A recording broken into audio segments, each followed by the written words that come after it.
Hi guys, this is Matt again with Paisley Running Sandals, and this is part two of my question and answer session. These are commonly asked questions that I've received. I just did another video just a few minutes ago upstairs in my garage. And this is downstairs in the basement where the webbing is, the leather strips anyway, and then a couple of my sewing machines. All told, I have about 6 sewing machines. So each one has a different application, sews a different part of the sewing machine. Some of the sewing machines aren't, they're more stitchers, they're cobbler stitchers. They're what you would see at a boot repair shop, something like that. And those are upstairs in the garage. Each one is, 75 years old. And I've got 4 of those machines. I've got 2 McKay stitchers. I've got a curved needle stitcher, and I've got a straight needle stitcher. So I won't bore you with those details, but that's hardcore stuff. I get questions, can you make your own sandals? You can make your own sandals, from a mat from Home Depot, but to do what I do, you can't do that without specialty equipment. So that's upstairs, back in the garage. Down here, I have a walking foot sewing machine, and that's what I punch through the leather base with.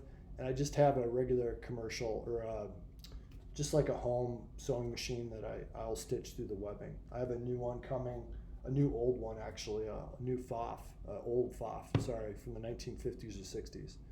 So I'm really into old stuff. I taught history for about 25 years. I currently teach woodshop, and that's why I told in the last video I'm closed half the year, because I am a teacher and a coach. So I love old stuff. I love taking it apart and fixing it during the winter when I'm slow on sandals. But yeah, that's my sewing machines.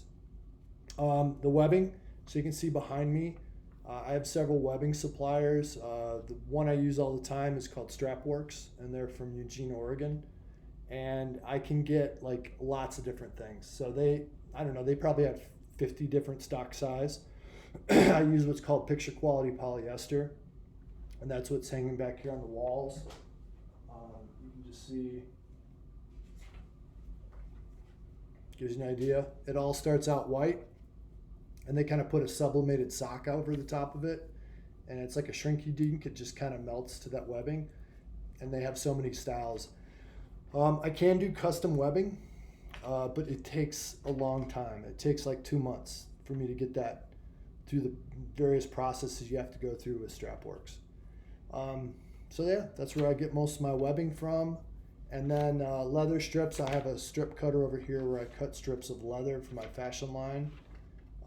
And that, it just allows me to take whole hides of leather and cut them into strips. Memory foam. So I get a lot of questions about this. You got to realize that we started as a minimalist.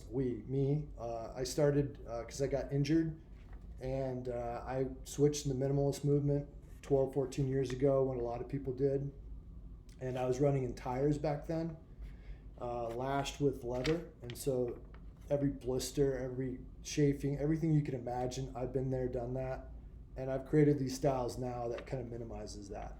And memory foam doesn't really add cushion per se. It has about 1/8 of an inch, and it creates a cupping effect for your foot.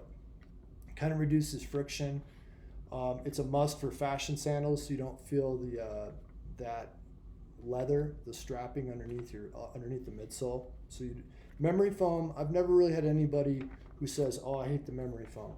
It adds a little bit of weight, and some people just want totally hard. When I go trail running, I'm totally hard. It's a hard non-slip fabric over this leather midsole. But for other applications, memory foam is a nice little thing. It's technically, called a crepe. It's a black layer of foam that's about 1/8 of an inch thick. The leather midsole. So the leather midsole is pretty hardcore stuff. You can get an idea of how thick this leather is. So it comes in big, what's called double shoulders. So I get these big sides of leather, and it's a 9 to 10 ounce, which translate into, it's about 1/8 of an inch, 3/16. So it's pretty thick. And then that's the basis, the center point for all the sandals that I make. And leather, actually, I used to use hard rubber, but hard rubber actually cracks, and it's really hard to bond rubber to rubber. But leather really likes to bond to rubber. So you rough it up, and that's why I switched maybe 2 years ago to exclusively doing a leather midsole. And that's why. It's just lasts longer, which leads to the next thing, which is serviceability. Look, it drives me crazy. You guys are buying shoes, sandals that cannot be serviced. You throw them away, and let me just tell you that those sandals typically are not made in the United States. And you could purchase sustainable sandals, shoes, boots, but you're choosing not to. I think because you don't know any better. So when you buy like running shoes, things like that, it's called a cement construction. Those things are bonded, glued together. They're never going to come apart, but we can't service them. I mean, it's not that you can't, it's that the time it takes to service them is worth more than the sandal or the shoes. That's why nobody has their running shoes resold. Well, you can do that. And that's what I tell people is my sandals are a little bit heavier, but that's because the midsole is a sustainable midsole, which can be resold.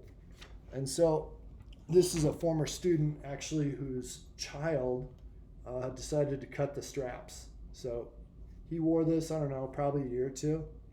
And you can kind of see as long as that midsole underneath the foam is all good, anything can be, it's all parts. The parts can be changed out.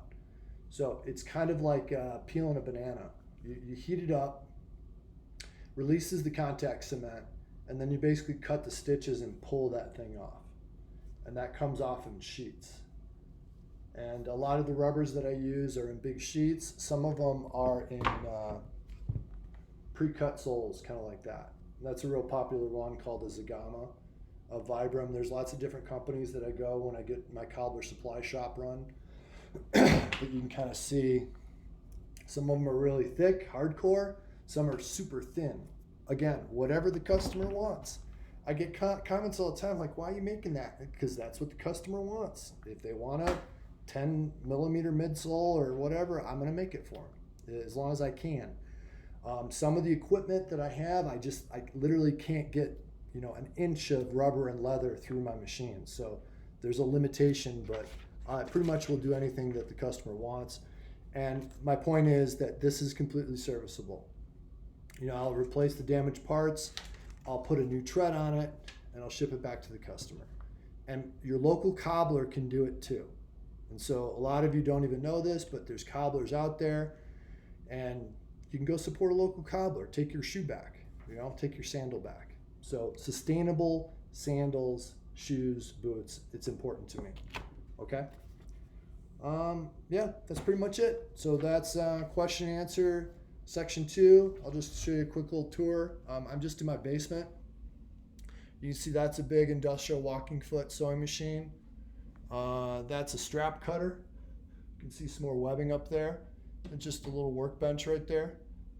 And then back here, sometimes I'll take pictures, post them. You can see some of the webbing. And that's just a hobbyist sewing machine. I have a old FOF that's going to be coming here pretty soon, so I'm excited about that. And you can see all the different webbings that are up there. It's crazy how many we have. Okay, that's question and answer, session number 2. We'll see how many more I get. Take care, bye.